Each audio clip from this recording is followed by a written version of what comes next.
Hey there, Mother's Love showing up with another origin story. So, a lot of you know, I was raised by a narcissistic mother. My parents divorced when I was 7, and I spent most of my life with my mother and her narcissistic family, and they all just took turns beating up on me. It was a lot to get through. However, my dad's side of the family was an incredibly loving, uh, and heart-centered family to be in. Now, don't get me wrong. They were ornery, and a lot of my cousins were ornery and are still ornery, but they have just hearts of gold. They're beautiful inside and out, even whenever they're being all ornery. But what I would like to speak on right now is the ladies in that family, the women who raised my cousins and I whenever we were younger. So I am the second oldest cousin in a line of 23 cousins, I believe. And I might be wrong on that number a little bit, but there are many of us. So we took a whole bunch of work, and it does take a village to raise a family. And they included me in that village. So my aunt, who was the mother of the eldest cousin, took care of me a lot. Whenever I would go see my grandmother and grandfather, they were the ones that I used to stay with if my father couldn't take me to go see them.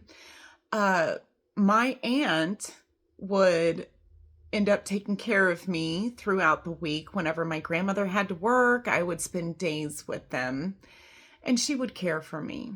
And I would watch how she interacted with her kids.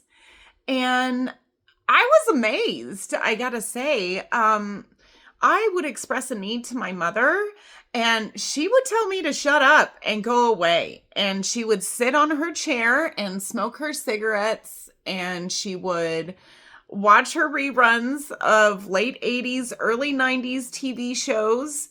And that was the extent of the care that I received from my mother. However, my aunt would bend over backwards to take care of my cousins. And I often found myself watching my aunt work and be a mom, and not understanding why she didn't just yell at my cousins.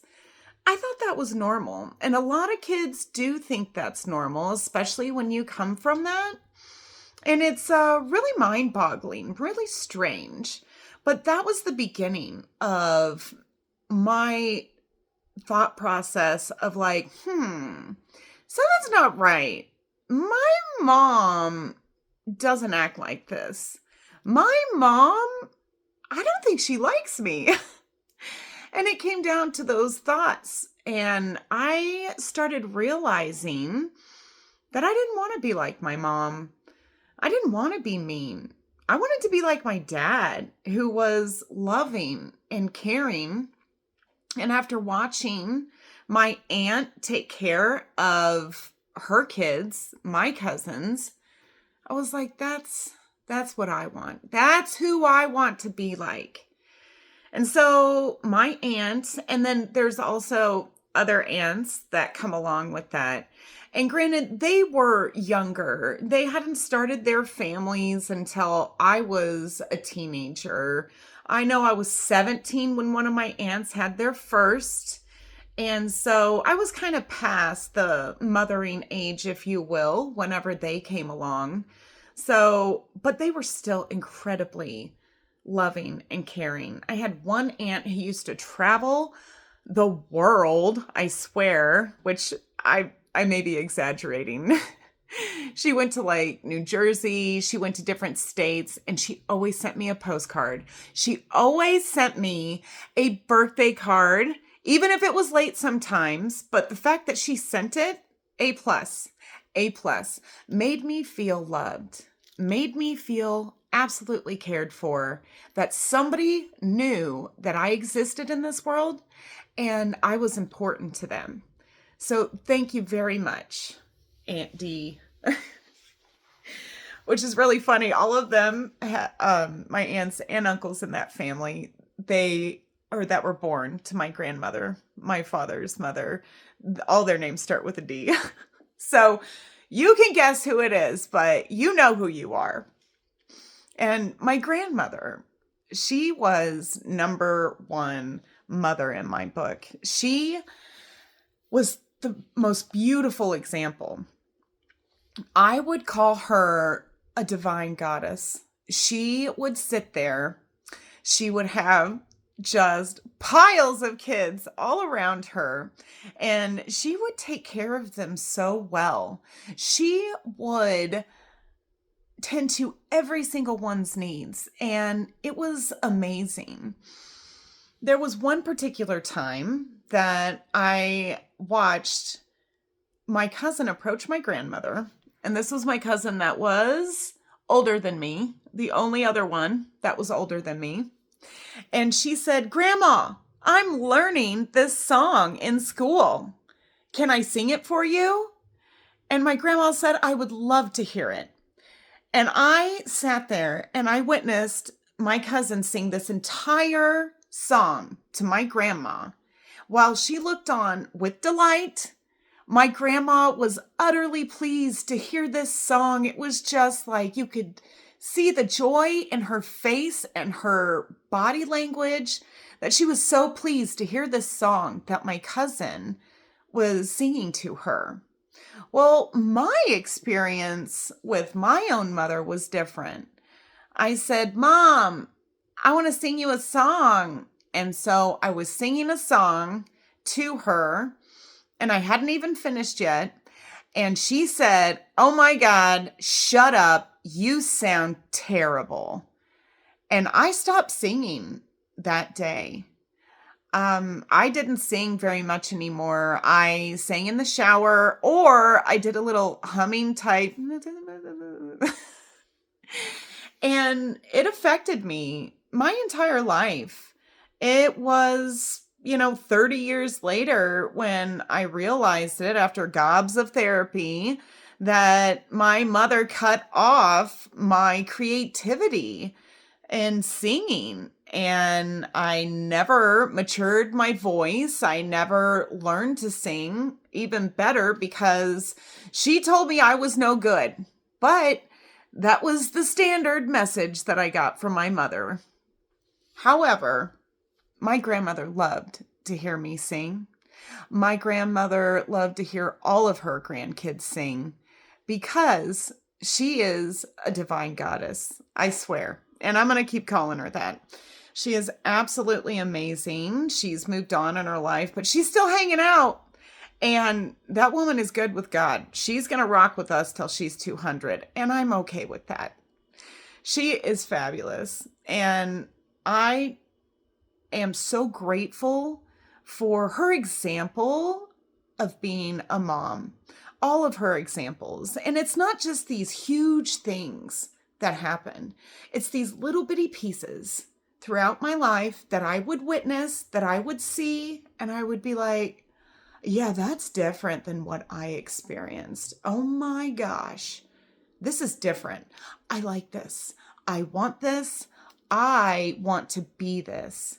And so that's how I started cultivating my mother's love when I didn't have my mother's love.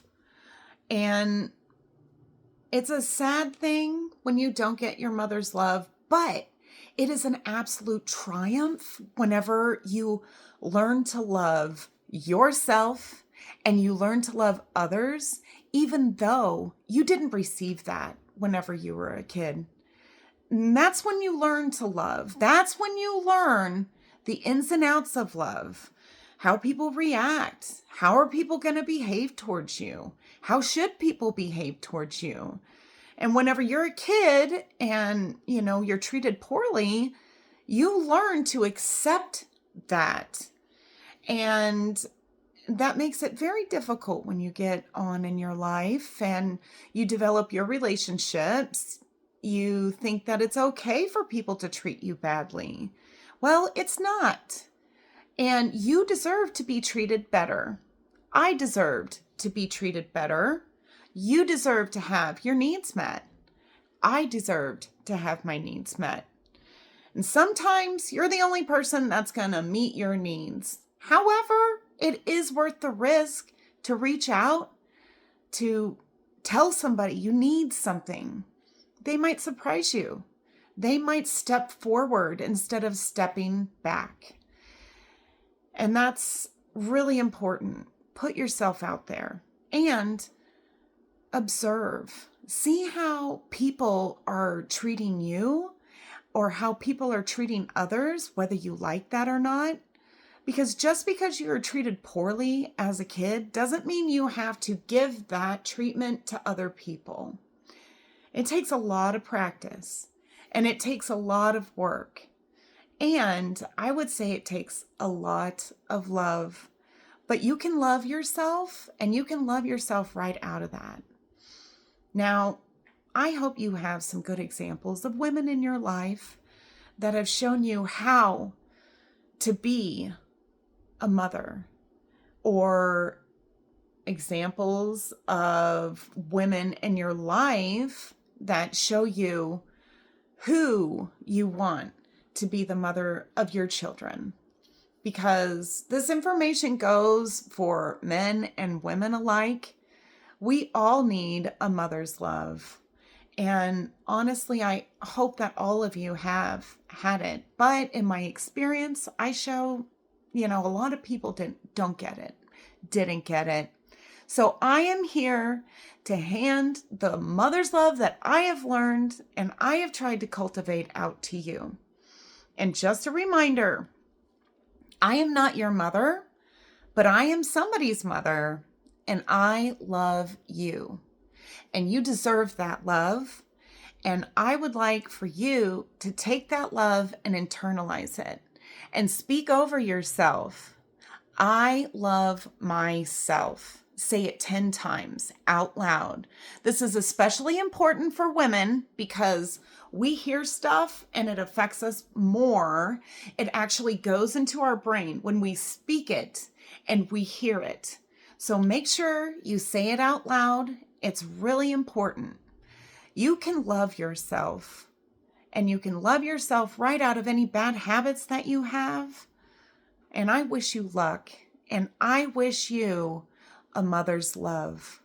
Here I am handing it out to you, and if you need more, you just come back, and I will be here for you. I will help you out. You can always message me. I am happy to help you.